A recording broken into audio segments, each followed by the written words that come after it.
Hi guys, it is time for my June favorites, so I am just gonna jump right in here. As far as my favorite inspiration for June goes, I have been loving alcohol inks. I've been having a lot of sort of play sessions. I definitely am no expert in it, and it totally goes out of my boundaries as far as control goes, because the effects and the results are so unpredictable, especially for me as such a beginner. But I have just been loving playing, and so as far as that goes, I also love having inspiration and some techniques to learn and try, and so I have been really heavily focused on that in June. So my first little inspiration came from Instagram, and there are a couple of artists on there that I follow. So the first one is Brush Kelly, and I just love her work. It is gorgeous. I love that she has videos of her process, because that's so helpful for someone like me trying to learn. And I mean, it's just beautiful. I can't help but love it. The next is Ink Reel, also on Instagram, and again, it's just beautiful work. I love her color schemes. They're just absolutely gorgeous colors, and again, videos are so helpful for a beginner. She also has just released a book, which I did purchase the ebook of, because I have no patience for waiting for a physical book to arrive. So that also has been a godsend as far as learning techniques, but also products and that sort of thing. So do check her out. And my final alcohol ink inspiration for this month is Zimeo Art. I just kind of stumbled upon their videos. I think they did some sort of like 7-day challenge, and so watching all of those videos, learning a whole bunch of new techniques. They're not voiced over, so it's literally just watching the process in real time sometimes, which is also really helpful. But just, I love it. I just love it. It's so kind of meditative to watch, I think. And again, good to see that you can achieve some sort of control over things. I just am not there yet. So June for me was definitely kind of a month of organization and purging. I spent a lot of time here in my studio trying to get things a little bit more organized, and one of my favorite things that I just accidentally came upon is this little Project Life card organizer thingy. It's going to be so hard to show you without tipping all of my little cards out. But this storage tray, it came from Bunnings. It cost me a total of $10.98. I grabbed it while I was there getting batteries, and just happened upon it and thought, oh, I wonder if that would fit my Project Life cards. And as you can see, it fits them perfectly. So I finally got rid of the shoebox and have replaced it with something a lot more sturdy. So this container is sort of a frosted white plastic. It has these internal dividers which can be moved, and I have just set mine up so that it fits my 3x4 cards as well as my 4x6. There are no middle divisions here, but these cards sit fine. They just sit fine side by side with each other. The 4x6 cards fit in each little slot perfectly. I have them divided so that I've got some 4x6 cards at the front. I have got all my 3x4 cards in the middle. These little dividers I just made myself. They're 3x4 cards with just a folded piece of paper over the top. And I've just stitched that on and just written the thing on with paper.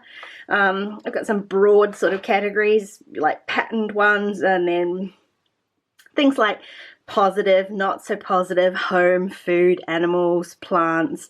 I've got a whole pile that are like days / numbers, just a whole pile of random things. I don't have oodles of sort of themes, so general themes, they kind of work for me. And then at the back I've got a bunch of their 4x6 papers. They still function as 4x6 cards, but they're mostly patterns, whereas these ones at the front tend to have some sort of sentiment on it. So that's the only division there. These are mostly all from my old Studio Calico kits, so that's why they are separate. But this has been an absolute godsend. In my same vein of organizing, I spent a serious amount of time in June last week sorting out my sequin stash. And again, I kind of happened upon this storage solution. So I had seen a whole bunch of different organizers for sequins / beads is what they're generally under.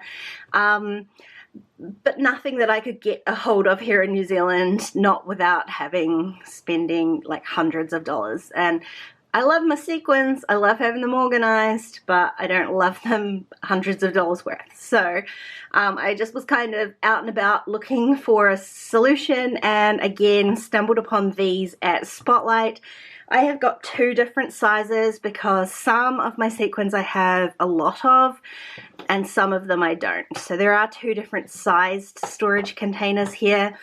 And of course, everything is stored in rainbow order because I couldn't not. There was nothing more satisfying than rainbow order for me. So I've got a couple of these smaller ones for just a lot of smaller batches of sequins that I don't have quite as many of.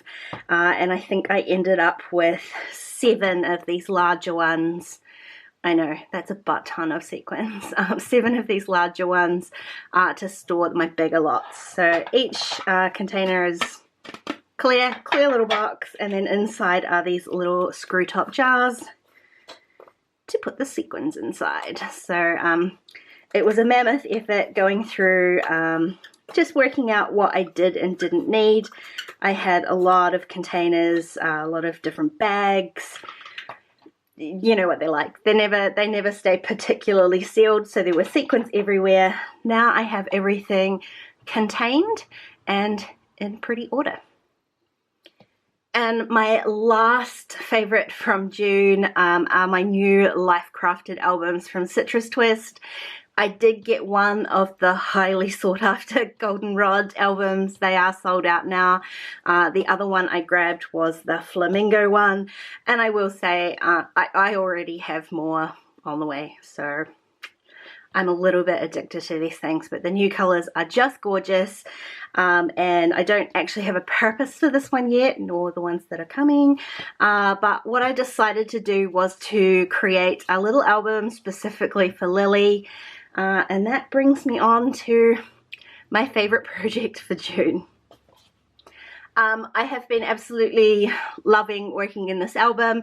It kind of started because I moved into my second album for 2020, and basically all the pages were of Lil. I decided she deserved an album of her own, and when the new one came, he thought this color was perfect for it. So I have been working in here. There are a few pages in here like these ones that I did on my Patreon live stream in June.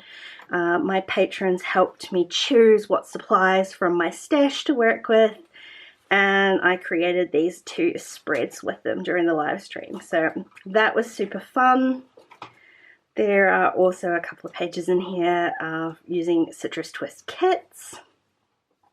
This is a project for Pink Paisley.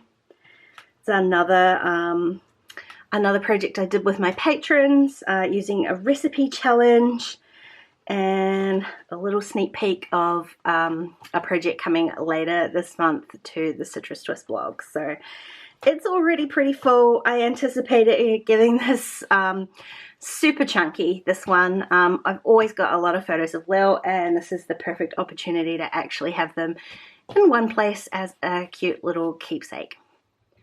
So that's it, guys. That's what I have been loving in June. As always, please let me know what you've been into. I love the suggestions that you guys give me, product or inspiration. Either way, it's always fun to share those kind of things. So leave me a comment down below. Thank you for watching, and I will see you again really soon. Bye, guys.